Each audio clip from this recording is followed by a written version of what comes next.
국회에서는 오늘부터 대정부 질문이 시작됐습니다. 민주당은 김건희 여사 관련 의혹과 의료 대란 등에 대해 따져 물었고, 국민의힘은 민주당이 주장하는 계엄령 준비설은 근거 없는 정치 공세라고 맞불을 놨습니다. 이승환 기자입니다. 대정부 질문 첫날, 민주당은 김건희 여사를 둘러싼 의혹에 대해 집중 공세를 폈습니다. 도이치모터스 주가 조작 연루 의혹과 명품백 수수, 최근 제기된 총선 개입 의혹까지 규명하기 위해 특검법이 필요하다는 주장입니다. 이번엔 총선 개입까지 대통령 부인이 사적으로 낀 국정농단이다 이렇게 보는데 어떻게 생각하십니까? 제가 아직 구체적 사실관계가 확정되지 않은 상태에서 법무부 장관으로서 어떤 법적인 견해를 말씀드리는 적절하지 않은 것 같고, 지난 대선을 앞두고 공개된 김건희 여사 녹취록 내용이 다시 언급되자 고성이 오가기도 했습니다. 우리 남편은 바보다. 내가 다 챙겨줘야지. 뭐라도 할 수 있는 사람이지. 저 사람 완전 바보다. 김건희 여사는 왜 저런 이야기를 하는 겁니까? 의원님께서는 남의 가정에서 일어나는 일을 그렇게 열심히 공부하십니까? 민주당은 응급실 뺑뺑이 등 의료 대란에 대한 정부 책임론을 꺼내들었고, 한덕수 총리는 이전 정부로 화살을 돌렸습니다. 어려운 결정을 안 하셨던 정부들에게도 책임이 있다 이렇게 생각합니다. 국민의힘은 최근 민주당에서 제기하는 계엄 준비설이 전혀 근거가 없다며 반격에 나섰습니다. 아직까지도 아무 물증도 제시하지 못하고 있습니다. 이건 우리 국가의 역사에서 그런 일들은 일어나지 않을 거다라는 데 대한 확신을 가지고 있습니다. 박성재 법무부 장관은 최상병 사건과 관련해 민주당이 추진하는 제3자 특검법에 대해 대통령의 실질적 임명권이 보장되지 않는다면 권력 분리 원칙에 의한 위헌 소지가 다분하다며 부정적인 입장을 밝혔습니다. JTBC 이승환입니다. 대통령이 경제도 못 살리고 대통령이 잘하는 게 없어요. 김건희 여사 발언 한번 들어봐 주세요.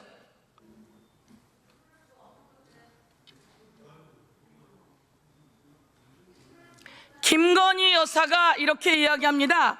우리 남편은 바보야. 우리 남편은 내가 챙겨주지 않으면 아무것도 못해. 우리 남편은 바보다. 내가 다 챙겨줘야지. 뭐라도 할 수 있는 사람이지. 저 사람 완전 바보다. 한번 보세요. 저 누가 한 말입니까? 제가 한 말입니까? 의원님, 저 말이 왜 이렇게 입에 착착 달라붙는 거예요? 의원님. 저 말이 시중에 모든 사람이 하는 말이에요. 의원님, 우리 남편은 바보다. 내가 다 챙겨줘야지. 뭐라도 할 수 있는 사람이지. 저 사람 완전 바보다.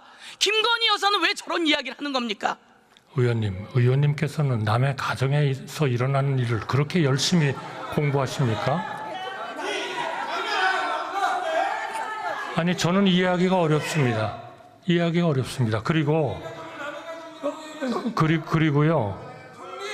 그리고요. 자, 보세요. 도대체 경제가 무조건 어렵다. 네, 제가 말씀드렸습니다. 자, 제가 민생은 형님, 아직 완전히 회복 안 됐습니다. 그러나 어느 나라의 경제를 평가할 때 더 잘하겠습니다. 성장이 잘 되고 물가가 안정되고 국제 수지가 흑자가 되고 그리고 고용이 되면 그것이 그래도 그 경제는 선방하고 있는 거지, 그게 못하는 겁니까? 온 세계 경제가 좋아졌어요. 그런데 온 세계가 대한민국은 회복되고 있다고 얘기를 하고 있는 겁니다.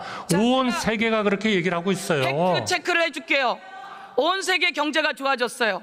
그런데 대한민국만 나락으로 떨어졌어요. 다 윤석열 대통령과 총리가 잘 못하는 겁니다. 아닙니다. 제가 그거는 완전히 잘못된 오도된 통계예요. 말씀해 보시죠. 제가 말씀드리겠습니다. 어떤 통계입니까? 국민은 대통령을 뭐라고 이야기합니까? 아니, 어떤 통계입니까? 국민이 대통령을 어떤 통계가 전 세계가 대한민국을 엉터리라고 합니까?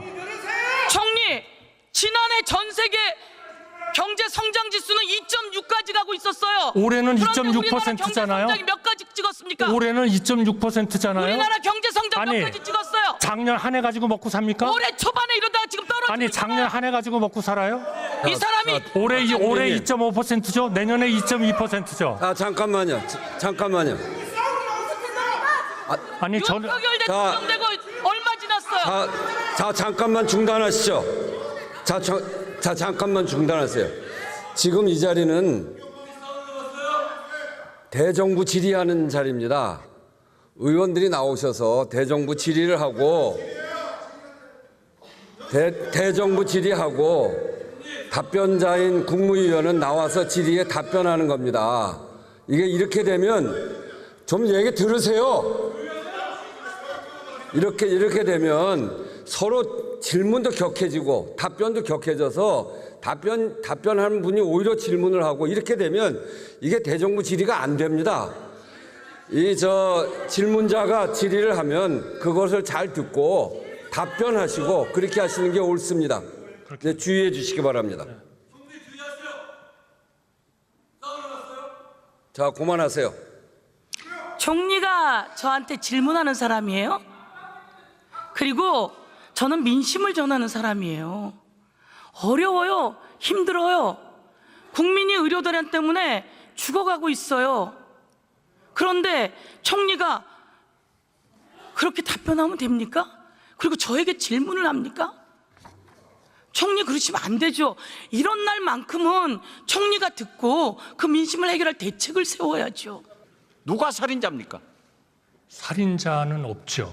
그러나 국민은 죽어가지 않습니까? 그러나 이러한 의료계 뺑뺑이는 10년 전서부터 엄청나게 있었습니다. 바로 그렇기 때문에 그대로는 못 갑니다. 우리가 2000년도에 의료 파업이 6번이나 있었지만 응급실, 중증 환자실 이런 데는 다 의사들이 지켰습니다. 그러나 이 모양 이 꼴은 아니었어요. 아닙니다. 응급실이 맞습니다. 불만 켜놓고 문 열어놓으면 응급실입니까? 의원님, 이건 24시간 문 열고 불 켜놓는 편의점이 아니에요. 의사도 있어야 되고 간호원도 있어야 되는데 물론 과거에도 응급실 문제 있었습니다. 그렇지만 지금 현재의 이 모양 이 꼴이 아닌데 그 책임이 누가 있습니까?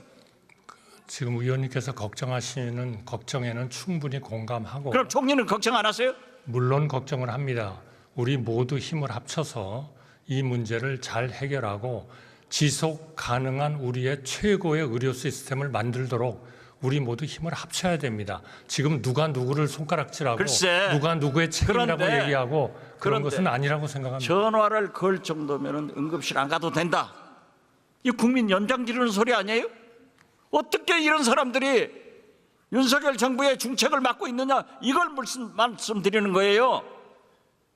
의원님, 동아일보 23년 3월 28일 서울 한복판에서 응급실 찾아 표류 75분간 병원 26곳 전화 이런 일들이 일어나고 있었습니다. 이 얘기는 우리가 정말 여야 말씀하셨으니까 천광암 칼럼 보셨어요?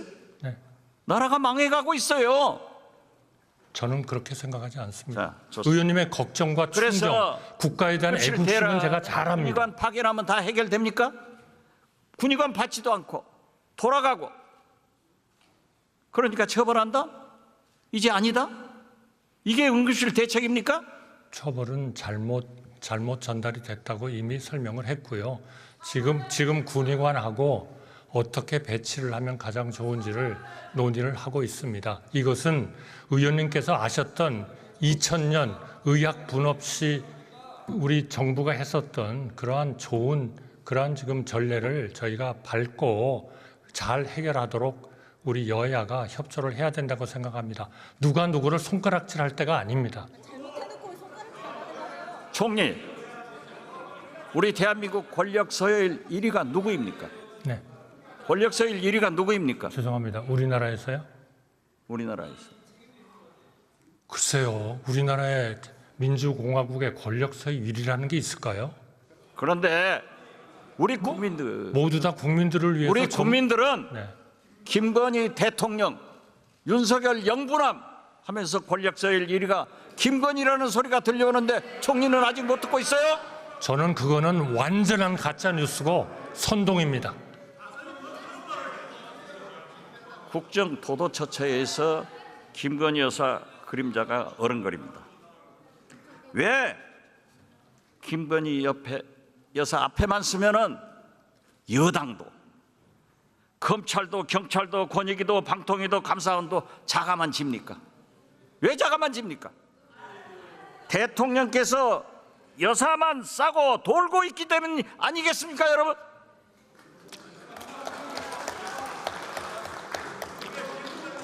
의원님, 잠깐. 누구보다도 법무장관 의원님을 옆에서 잘 모시고 같이 동의 일했던 들어가세요. 법무장관 나오세요. 전직으로서 동의하기가 어렵습니다. 예. 네, 감사합니다.